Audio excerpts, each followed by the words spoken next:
നമസ്തേ. സന്ദേശമാല കാണുന്ന എല്ലാവരും ഒന്ന് സബ്സ്ക്രൈബ് ചെയ്യാൻ മറക്കരുത്. അതുപോലെ ഷെയർ ചെയ്യാനും മറക്കരുത്.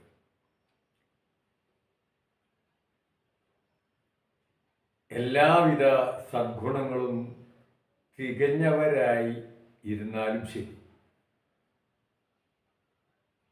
ദരിദ്രരാണെങ്കിൽ അവരെ ബന്ധുക്കളും അയൽക്കാരും ശത്രുക്കളും എന്നു വേണ്ട, ഒരു ബന്ധവുമില്ലാത്തവർ പോലും നിരന്തരമായും അകാരണമായും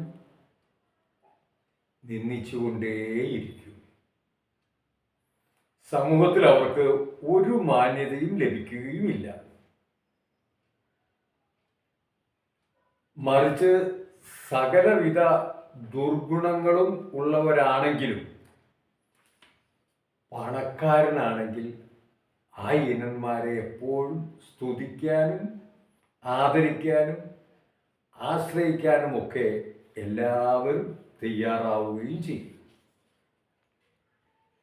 ധനികരാണ് എന്ന ഒരൊറ്റ അടിസ്ഥാനത്തിൽ സമൂഹം അവർക്ക് ഇല്ലാത്ത മഹത്വം കൽപ്പിക്കുകയും അവരെ വായ്തോരാതെ പുകഴ്ത്താൻ ഒരുപ്പെടുകയും ചെയ്യും.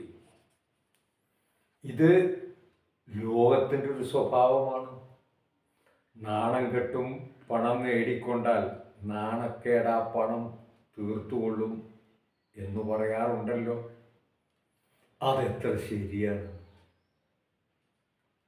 ധനമാകുന്ന കെടാവിളക്ക് ഏത് ഇരുട്ടിനെയും തടസ്സത്തെയും നീക്കിത്തരും. ഉദ്ദേശിക്കുന്നിടത്തെല്ലാം അതിൻ്റെ പ്രഭാവം കടന്നു ചെല്ലും. ശത്രുതയാകുന്ന ഇരുട്ട് സൗഹൃദമാകുന്ന വെളിച്ചമാക്കി മാറ്റാനും അതിന് കഴിയും. ധനമുള്ളവന് അസാധ്യമായി ഒന്നുമില്ലെന്ന് പറയാറുള്ളത്. സാധാരണ നമ്മൾ അങ്ങനെയാണല്ലോ പറയുക, ധനമുള്ളവന് ഒന്നുമില്ലെന്നാണ് പറയുന്നത്.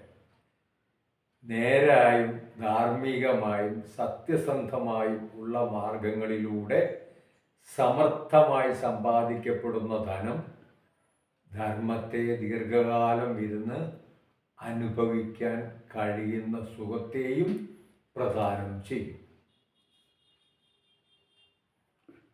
എന്നാൽ തെറ്റായ വഴിയിലൂടെ ഉള്ള ധനസമ്പാദനം അധർമ്മമാണ്. അധികകാലം ഇരുന്ന് സുഖമായി അനുഭവിക്കാൻ അത് സമ്മതിക്കുകയില്ല. ധർമ്മത്തിന് യോജിച്ച വിധത്തിലല്ലാതെ വന്നു ചേരുന്ന സമ്പത്ത് ഒരിക്കലും സ്വീകരിക്കരുത്. നമ്മുടെ സമ്പാദ്യത്തിന് പിന്നിൽ കാരുണ്യവും സഹജീവി സ്നേഹവും ഉണ്ടായിരിക്കണം. സ്വാർത്ഥം, അഴിമതി, അധർമ്മം, ക്രൂരത, പിടിച്ചുപറി, കാപട്യം എന്നിവയിലൂടെ വന്നു ചേരുന്ന സമ്പത്ത് സ്വയം നശിക്കുക മാത്രമല്ല, അത് കൈയാളുന്നവനെ കൂടി നശിപ്പിക്കും. അതുകൊണ്ട് അത്തരം പണം എത്ര അനായാസമായി വന്നു ചേർന്നാലും അത് സ്വീകരിക്കാതെ നിരസിക്കുകയാണ് ചെയ്യേണ്ടത്. ആ പണം കൈപ്പറ്റുമ്പോൾ ഉള്ള മനസ്സമാധാനം കൂടി നഷ്ടപ്പെടുമെന്ന് ഓർക്കണം. ഉള്ള സ്നേഹം കൂടി ഇല്ലാതെയാവും. സമസൃഷ്ടി സ്നേഹം എന്ന ഉത്തമ ഭാവത്തിൻ്റെ സന്തതിയാവുന്ന കാരുണ്യം, ആ കാരുണ്യത്തെ പോറ്റമ്മയെ പോലെ നിന്ന് ധനം ഓമനിച്ച് വളർത്തും. ധനത്തിൻ്റെ സാഫല്യം എന്ന് പറയുന്നത് കൂടുതൽ കാരുണ്യം വളർത്തുക എന്നതാണ്. ആ കാരുണ്യത്തിലൂടെ പ്രപഞ്ച സൃഷ്ടികളോട് നിസ്സീമമായ സ്നേഹം ഉണ്ടാക്കിയെടുക്കണം. സമൃദ്ധമായ സമ്പത്ത് കൈവശമുള്ളവന് ഏത് പ്രവൃത്തിയിലും ധൈര്യമായി തന്നെ പ്രവേശിക്കാം. കയ്യിലെ പണം ഉള്ളത് കൊണ്ട് ഒന്നിനെയും ഭയപ്പെടാനില്ല. ഉയർന്ന കുന്നിൻ്റെ മേലെ കയറി നിന്നുകൊണ്ട് താഴെ നടക്കുന്ന ആനപ്പോര് കണ്ട് രസിക്കുന്നത് പോലെ ആഹ്ലാദകരമാണ് അതെല്ലാം. സമൃദ്ധമായി നേരായ മാർഗത്തിൽ മാത്രം പണം സമ്പാദിച്ചു കൊള്ളണം. ലോകത്തിൽ പണക്കാരൻ നേടാൻ കഴിയാത്ത യാതൊന്നുമില്ല. ദുഷ്ടന്മാർക്കെതിരെ പടയും പടുവാക്കുമായി നടക്കുന്ന എതിരാളികൾ പോലും പണമുണ്ടായി കഴിഞ്ഞാൽ പാർശ്വവർത്തികളും സ്തുതിപാഠകരുമായി മാറിക്കൊള്ളും.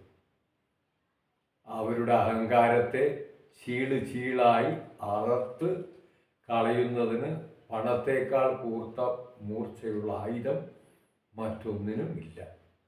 എന്നാൽ ധർമ്മത്തിൻ്റെ കളങ്കം ഒട്ടും തീണ്ടാത്ത മാർഗത്തിലൂടെ മാത്രം പണം സമ്പാദിക്കുകയും അർഹതപ്പെട്ടവർക്ക് ധനസഹായം ചെയ്യുകയും തുടർന്നാൽ അവരെ എന്നും ലോകം സ്മരിക്കും.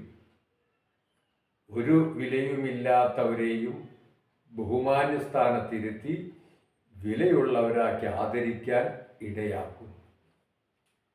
പണം തന്നെയാണ് മുഖ്യമായ പൊരുൾ. പണത്തിന് മീതെ പരുന്തും പറക്കവുമില്ല. പണമില്ലാത്തവൻ പിണം എന്ന് പറയുന്നത് നാം കേൾക്കാറുണ്ടല്ലോ. ഇതൊക്കെ ഒന്ന് വെറുതെ ഒന്നാലോചിക്കാം.